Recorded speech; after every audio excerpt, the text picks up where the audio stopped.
Legacy was a monster week 12, and I'd love to get to it, but first, let's just address the mustached elephant in the room. I know most of you have seen me like this, but it's probably been for a little while, and maybe some of you haven't seen me at all like it. It's certainly not with so much gray in there. Ooh, that's a little bit tough. But I've had some awkward conversations. My school does celebrate Movember, and it has had me have chats with kids just about, when they ask the question, why are you allowed on school property? Did you choose to look like this? And just why? But as you know, there is a purpose for this, but they're not really in the age group. Yet we all are. So just remember that there's a reason why people do this. If you have an itch, don't just scratch it. Maybe get it checked out, because we are all at that age where we'd rather find out sooner than later. So if that's what this month is supposed to celebrate, count me in. Anyway, enough about all this glory and all this beautifulness. Let's get on to some actual football. One would think, considering when I'm recording this, editing this, and you might be watching it, I could steal the Thanksgiving and talk about what I'm thankful or not thankful for. I guess maybe because I'm looking at myself right now, I don't know if I will be as thankful as I will be on Saturday and Sunday when I can actually shave. But also, I don't know if I'm super thankful for week 12. It was our first of two non-consecutive Buyapaloozas where 6 teams sat out because the NFL hates us and doesn't want us to play fantasy, apparently. But the games weren't necessarily great. I'll call them old school, which doesn't mean that old school football stunk. And this weekend didn't stink. There was a few performances, but just some of the trends. I mean, when I think old school, I remember growing up being told that you play your division twice and you're probably going to lose your home or lose away, win home, split, and then see how you do.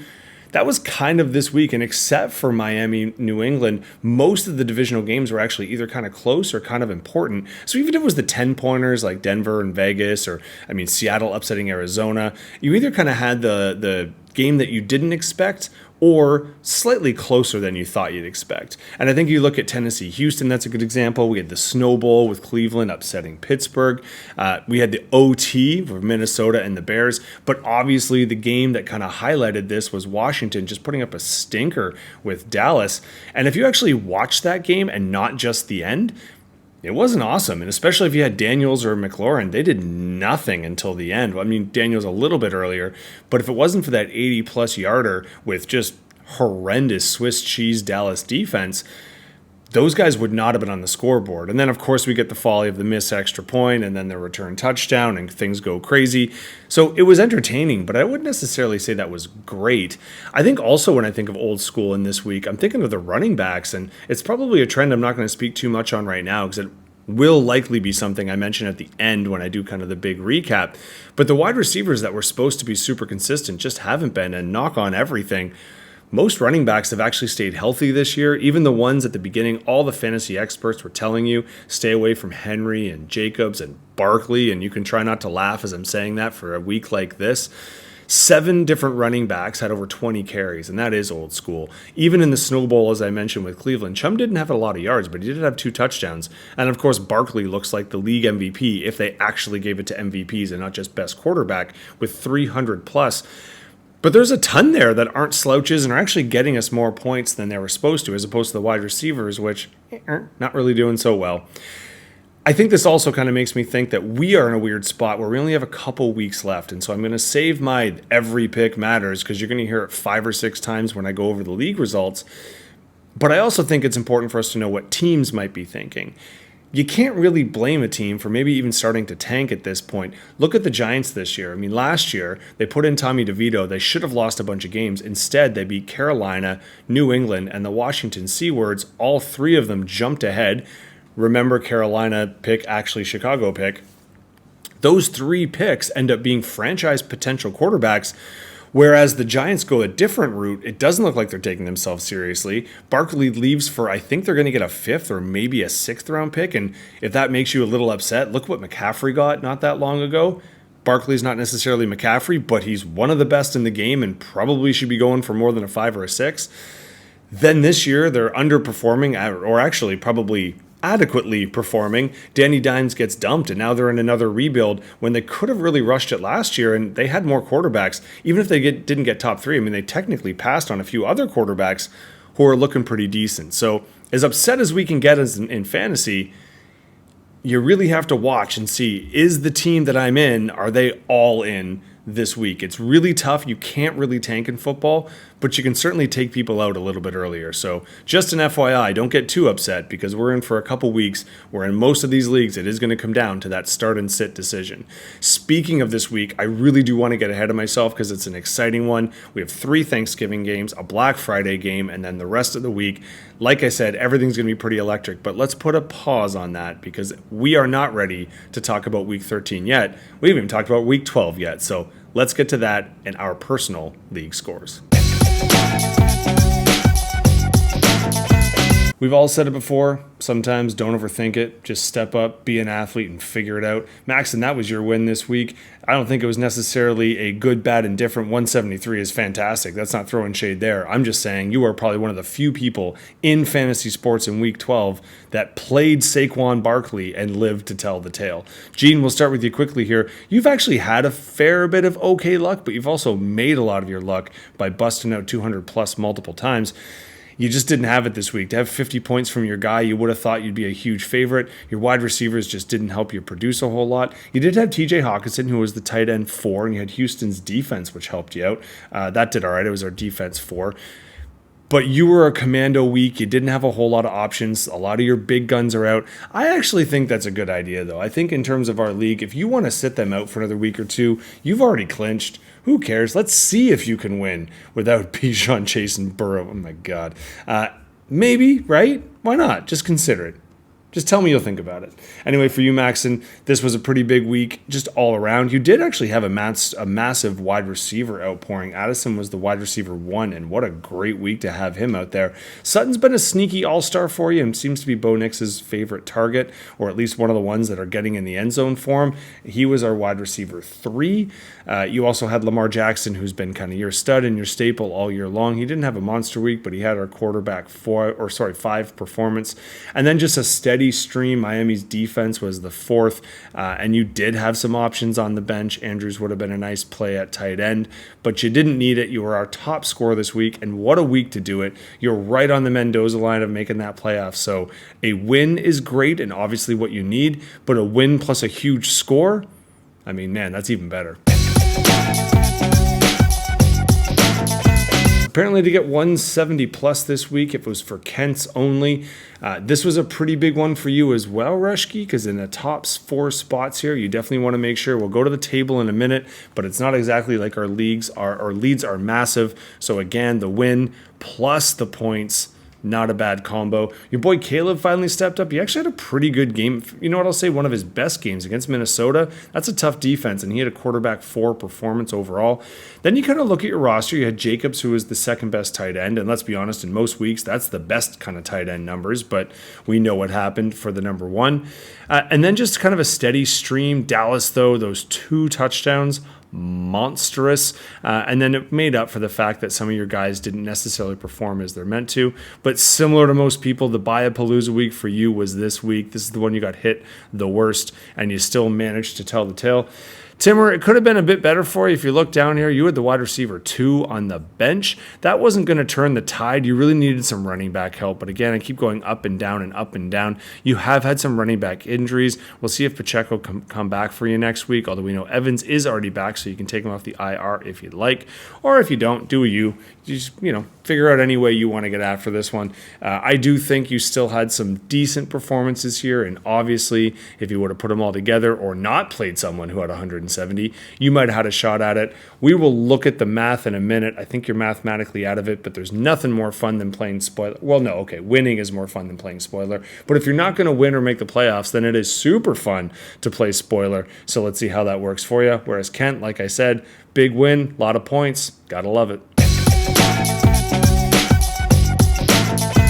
Notice I say the big win and a lot of points because I'm the kind of person who needed some of you fools to lose and you didn't. I was super happy though because Rennie was destined to beat me on this one, but I overperformed. He underperformed. Now taking a quick look, one of the big reasons why for him that he was still able to put up a fight, Mahomes was the quarterback too, and that's the kind of Mahomes I know Rennie thought he drafted and has been looking for. McLovin was the wide receiver 5, but we know that a lot of that, if not all of that, was at the last minute. And Pollard Pollard had a great performance as the running back 5. Other than that, you had some over and under, but you were predicted for a little more. I'd say Jefferson is probably your biggest disappointment. You definitely had some options on the bench. They may have helped you out in this case, but who are you really going to put out there instead of Jefferson? For me, I can't even fake it on this case. The only thing I loved about the fact that you had McLovin is I had Daniels, and he was our quarterback one pretty much because of the way things turned out. Pretty happy with my running backs, though. They weren't top 5, but they were actually 6 and 7 respectively. And we did go into a Sunday nighter that was quite tight with me with Kupp and him with Williams. Kupp overperformed, Williams underperformed, and I won because this was about 50-50 going into that Sunday night game. So it was a tough one, but Rennie, you still held on 500. We are technically tied, but you've scored more points. So you're in the playoffs right now and I'm not. So next week is going to be huge for both of us. In our tightest and most narrow margin here, Woody, you snuck one out, and this was a really important one for you. You don't want to fall too far here, and you saw that you're really only one game above that big cluster in the middle, so this was a big one.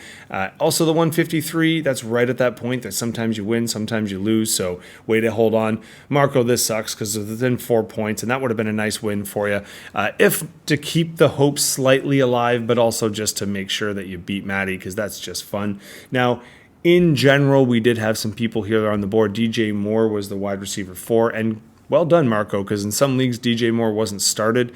He hasn't had a most consistent season, but he was started for you, and he definitely cashed in, although Madison did not, and that did not help you out. Woody, you had a really interesting situation here, because your tight end 1 you started, but the tight end 3 was on your bench, and actually that would have helped you out in the Dowdle spot. You also put a couple touchdowns and Gibbs on your bench, but who cares, because Gibbs and Bucky Irvin were monstrous, running back 3 and 4 respectively, so you got to love that. I mean, Gibbs, that's not a huge surprise, but Bucky, man, where did that come from? Oh, because he played the Giants. Oh, right, and they suck. So great call. Well done, sir. Again, big for you, top 3, awesome, a lot of points. Marco, stinks, buddy. I don't know if the math can help you. We'll do it in a minute, but I don't think it's going to work to your favor. When it rains, it pours, Jeff, because had this gone the other way, you would have been in that little mold of tide of 6 and 6. Unfortunately, it didn't go your way. Now, we did have, if we scroll down just before I even start talking, both sides had some kiss of the bug. I think the Hall, you losing him was a big deal for your running backs, but also your running backs just not doing well. I mean, we're not far off where Williams had a monster performance, and Connor's been pretty consistent all year, and both of them just honked. You didn't get a whole lot out of them, and if you actually look top to bottom, not one person from your team was in our top 5, and that's kind of the problem.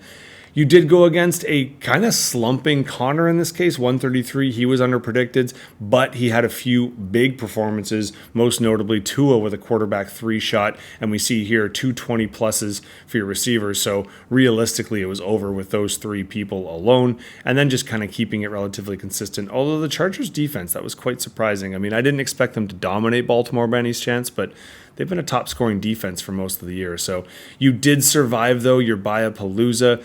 Now, this isn't monster because it is 2 tight ends, but it is your best quarterback, and it is probably your best running back, or at least one of them. Actually, I take that back. Mixon, your second best running back. But we'll see what happens. We have Pacheco coming back. I don't know if Hunt's going to be that option, so you might have to do some shuffling. So interesting to see where you go to next, but who cares? You're in second spot. Jeff, it is not over for you. In fact, if you'd like to know exactly where you stand, let's take a look at the stats.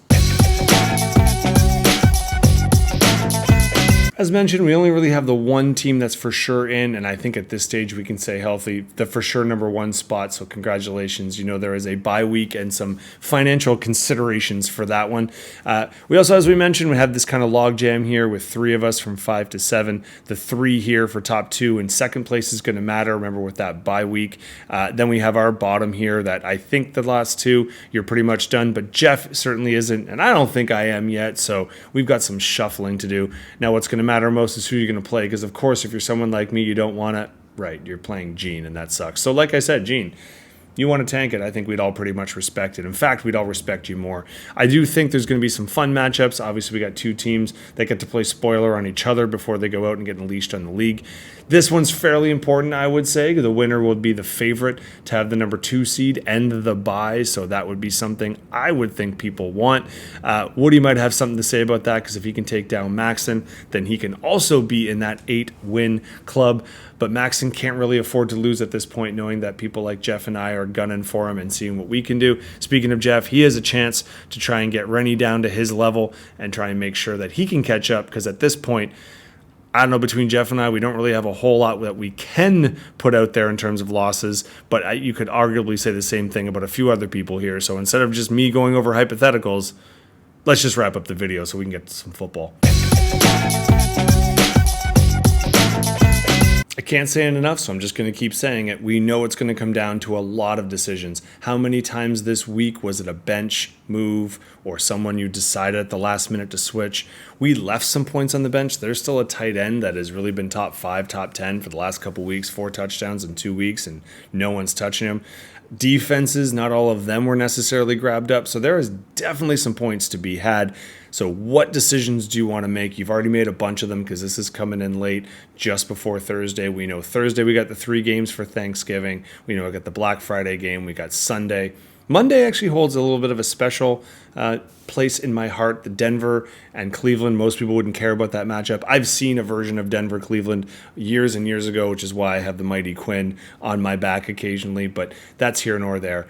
At that point, though, on the Monday or just after, we're going to know way more about the league, because there's only a couple weeks left, so a lot has the potential to happen. My guess is there's at least another team or two that clinches the playoffs, and maybe even 1 or 2 that are no longer eligible for it, a loser leaves town kind of situation. Super excited to see what happens, so get your rosters set and get ready for a busy Week 13, and for Americans or those who celebrate, happy Thanksgiving.